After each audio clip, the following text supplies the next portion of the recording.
And to what end?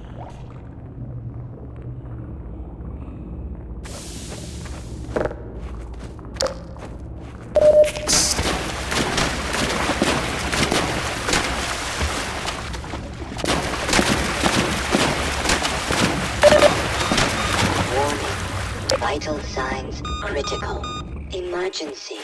Using dead images.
Airboat wreckage. Originally, we destroyed the airboat in the jump over the dam, so this level opened with the player amidst the wreckage of their beloved airboat. In a team-wide playtest, people felt disappointed to lose the vehicle they had spent so much time in.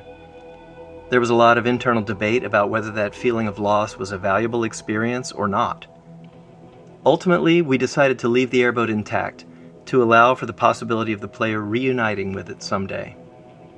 Some say that airboat is still out there, waiting for you.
Alex and Mossman.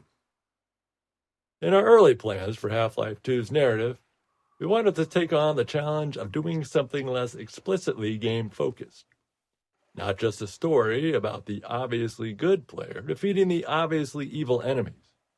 Instead, we aimed to focus on characters and their relationships. We thought it would be interesting to explore family as a central dynamic unit of Half-Life 2. The tension between Alex and Mossman emerged from that idea, and we liked it because it felt relatable, something players could understand and empathize with.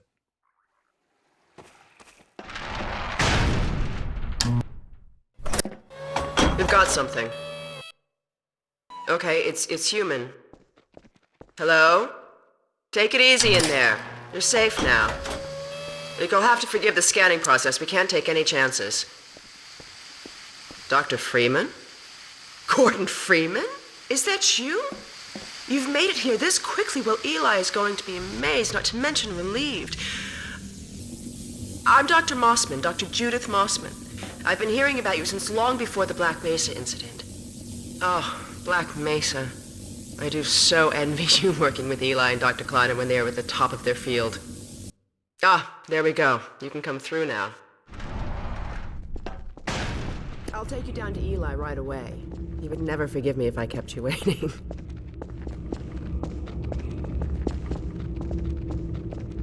Good to know you. You'd better get going. We could certainly Dr. Mossman's use the waiting extra for help you. around here. We've covered a lot of ground in the last few months, but things would go so much faster if we had more people with your training. This way, Dr. Freeman. We're closing in on a reliable local teleport technology. Something the Combine still hasn't mastered. Eli thinks their portals are string-based, similar to our Calabi-Yau model, but they've failed to factor in the dark energy equations. They can tunnel through from their universe, but once they're here, they're dependent on local transportation. If they knew what we were doing with entanglement... Oh. Listen to me. I sound like a postdoc. I'm just so excited to think that we'll finally have the chance to work together. Where was I? Oh, yes. Dr. Kleiner compressed the Zen relay far beyond anything he imagined at Black Mesa. We've figured out how to use Zen as an unexpressed axis, effectively a dimensional slingshot, so we can swing around the border world and come back in local space without having to pass through. Oh, here's Eli now. All right, good. You keep right on. Eli, look who I found in the airlock. Eli's lab. We built Eli's lab after Dr. Kleiner's, which gave us a better understanding of how to set up and design effective choreo scenes. As a result, we were able to create a more complex scenario with more opportunities for it to respond to the player. Having multiple characters doing their own thing around the room made staging tricky, and it took a lot of iteration and playtesting to get it to run smoothly.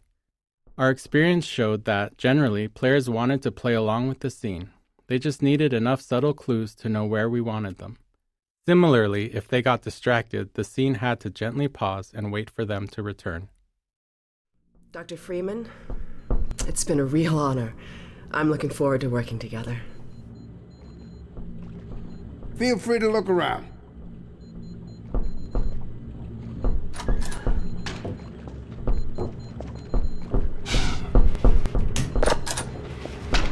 Oh, Dr. Freeman, you should stay with Eli.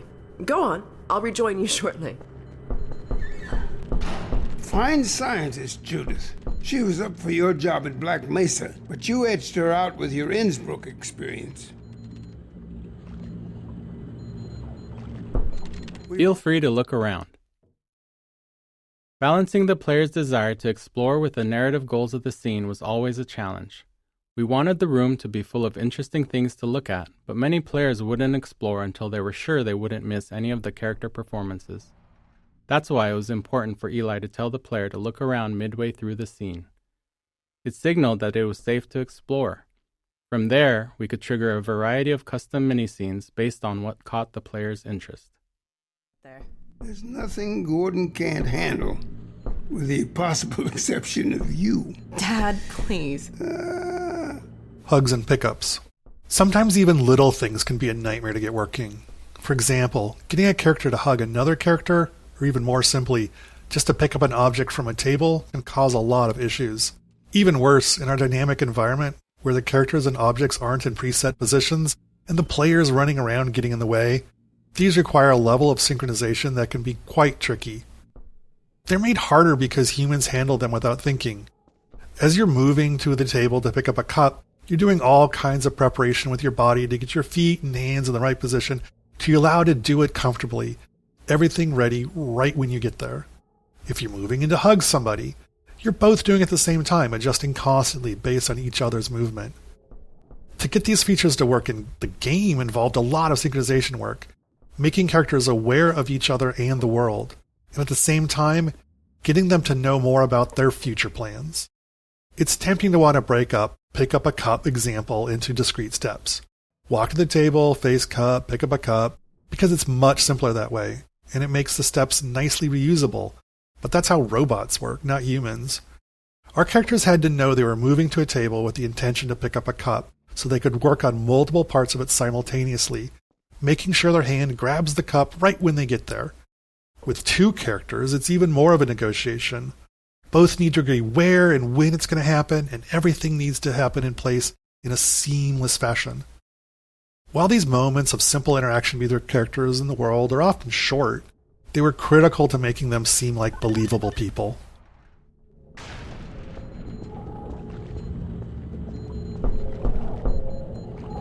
We want to put this dense chunk of visual story here because it's the place the game is most explicit at telling players to explore space.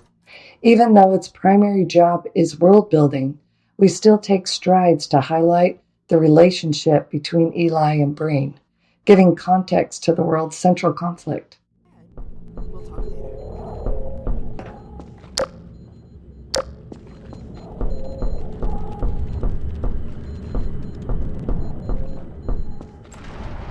So I see you've met Dr. Mossman. She's one of the main reasons I spend so much time outside. You should hear her drone on about how it should have been her in the Black Mesa test chamber that day. I'm sorry, I shouldn't be talking behind her back. It just gets a bit claustrophobic down here. Mossman. Judith Mossman was originally based on a character we had planned for a section of Half-Life 1. That section was cut from the base game and reused in Uplink, but without the character. We consider her the most complex character in Half-Life 2. We knew we'd be walking a tightrope with how the player felt about her even before Nova Prospekt, because the player's trusted sources don't agree. Eli likes her, but Alex doesn't. We recognized there was a limit to how much complexity we could pull off in relationships, but we felt that a stepmother-daughter dynamic was something players would understand. Whether or not you agree with Mossman, she's doing something heroic. She risks being a double agent to get the information she needs to protect Eli and Alex. She just didn't plan for Gordon. That's the old passage to Ravenholm. We don't go there anymore. We used to be able to go right up there to Ravenholm. It was an old mining town inhabited by some escapees from City 17. Believe me, that tunnel is sealed for a reason.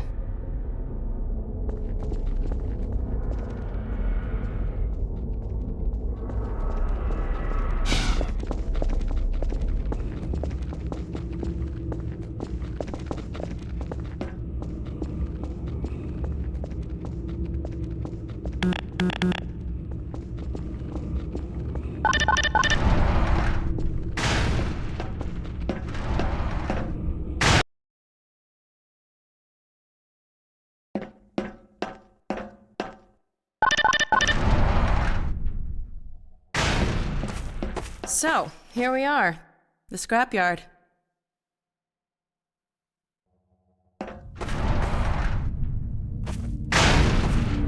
This is a gravity gun my father was talking about. You can call it the zero-point energy field manipulator if you really want to. It's designed for handling hazardous materials, but we mainly use it for heavy lifting. Give it a try. Character lighting. In the first year of development, we were struggling to get our characters to feel as realistic as we wanted them to. there were actually quite a number of different problems, all of which eventually required specific technological and artistic improvements to fix. The first major problem was lighting. At the time, lighting technology in games had many shortcuts, some due to performance, but many due to misunderstandings of how it all works. To make characters look good at the time, models and textures had to be created with much of their lighting solution baked into them, like shadows and glossiness. The characters looked cool, but they also looked like video game characters. We started building Alex with this approach, because that was how you were supposed to do it. We used the baked solutions and lit her like a movie actor, essentially as if she had a custom lighting rig that followed her around and ensured she always looked good. But it didn't really work. The range of lighting environments and the dynamic nature of video games meant that she'd look great in some environments, but always end up looking terribly unrealistic at some point. We tried iterating on our lighting rig, increasing its capabilities, but eventually it felt like we were at a dead end. Returning to the drawing board, we decided to try a different approach. We built her and the lighting and the textures from the ground up, throwing everything away, focusing on not on what we wanted her to look like under ideal lighting, but on how things were supposed to work in the real world. It might seem obvious, but it wasn't how it was done, at least not in video games.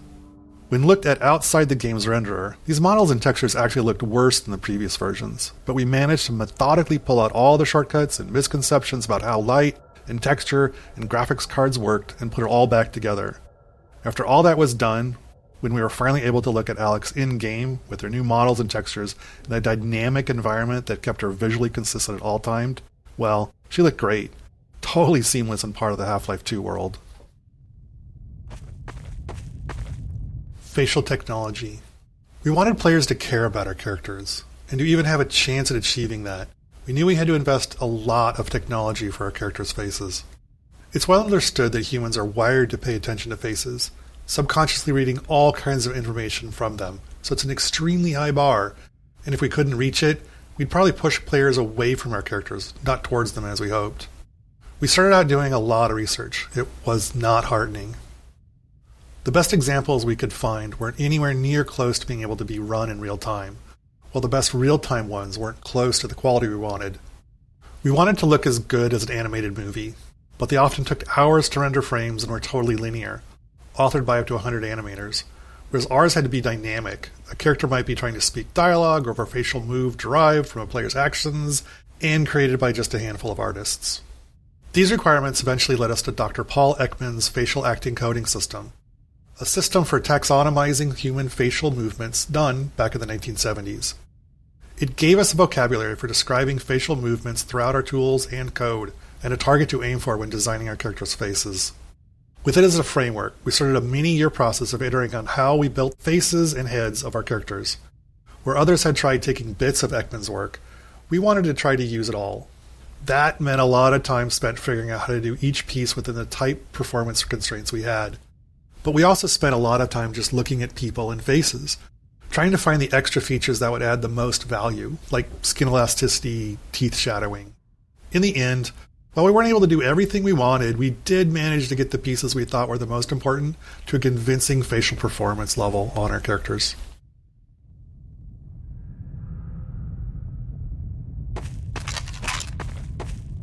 The primary trigger emits a charge. You can punch stuff and send it flying. I found it handy for clearing minefields.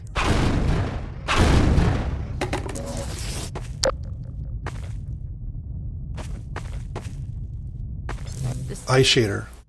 Another critical part of getting character faces to be convincing was in the eyes.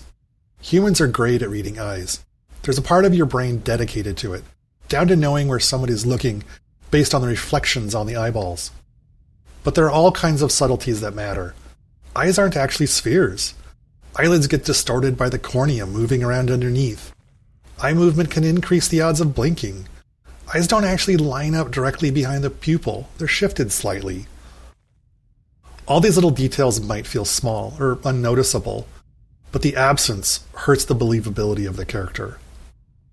We worked on eyes for a long time, iterating our eyeball model and feature set little by little. Some things required external interfaces, like what things in the environment were interesting to look at, where others were automatic, at a subconscious level in the AI, like blinking, an obvious requirement, but one that's subtly confusing if it's wrong. Eye reflections had a particularly large impact. They're ultimately a tiny amount of real estate on the screen, but the difference they made was enormous.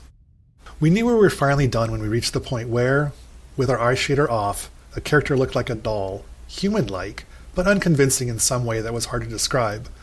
But when we turned it on, suddenly it felt like a human was looking at us. Up there.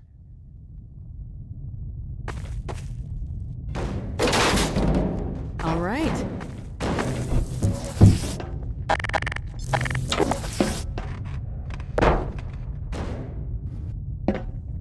See if you can stack some stuff to climb up here.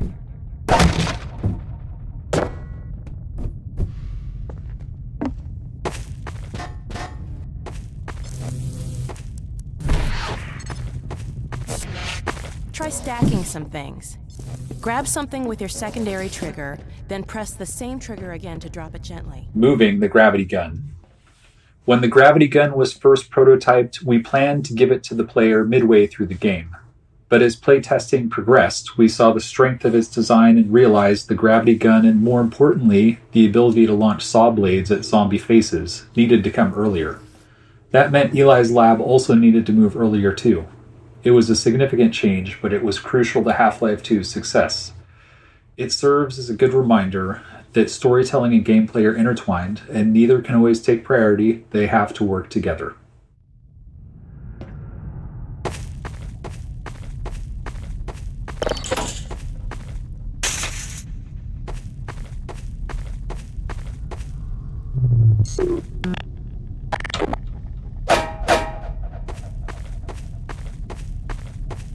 Now let me call Dog. He loves to play fetch. Dog! Come!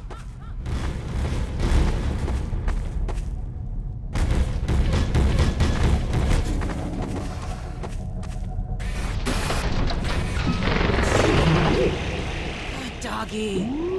Gordon, this is Dog. My dad built him to protect me when I was a kid. First model was about yay high. I've been adding to him ever since. Have a night, boy. Okay, Dog, let's play catch with Gordon. You'll need to use the gravity gun. Go ahead, Dog. Throw!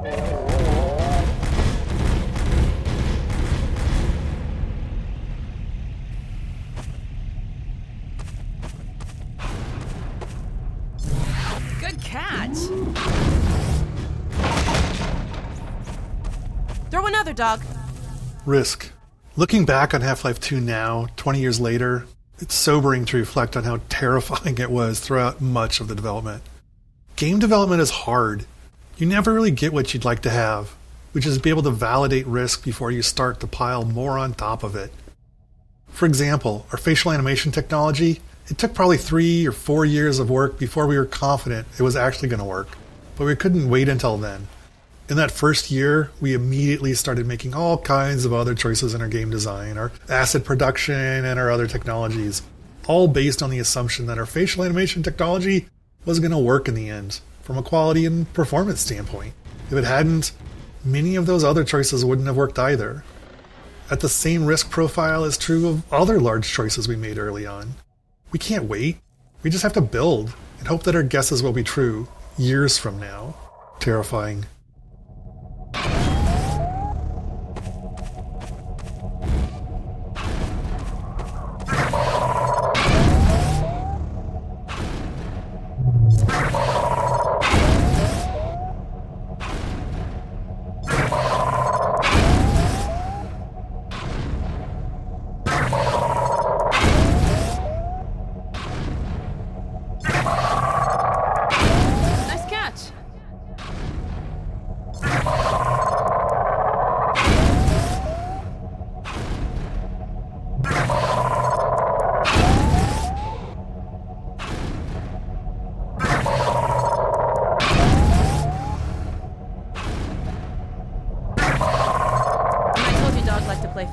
I didn't tell you who'd be fetching, did I?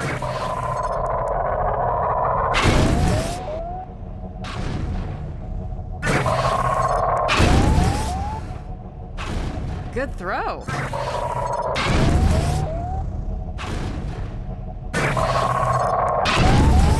Okay, Gordon, let's try something else.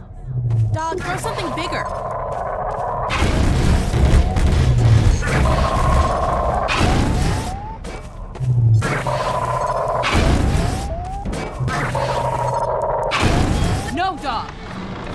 No, boy! Down! Put that down!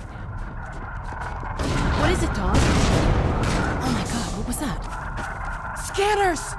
Oh, the Combine sweeping the area! We gotta head back to the lab. Come on, Gordon!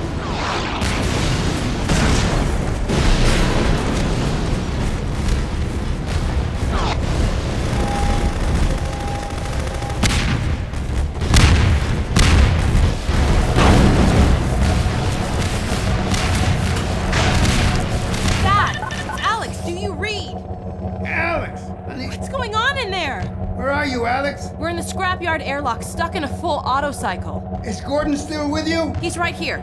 Good. I want you to... Dad? Take Gordon out of here. Head for the coast. Do not go through rape. Dad? Dad! Damn it! Dog, open the airlock. Get us out of here. Hurry, now! Tear it apart if you have to. Just get it open. That's enough, Dog. Come on, Gordon. Come on!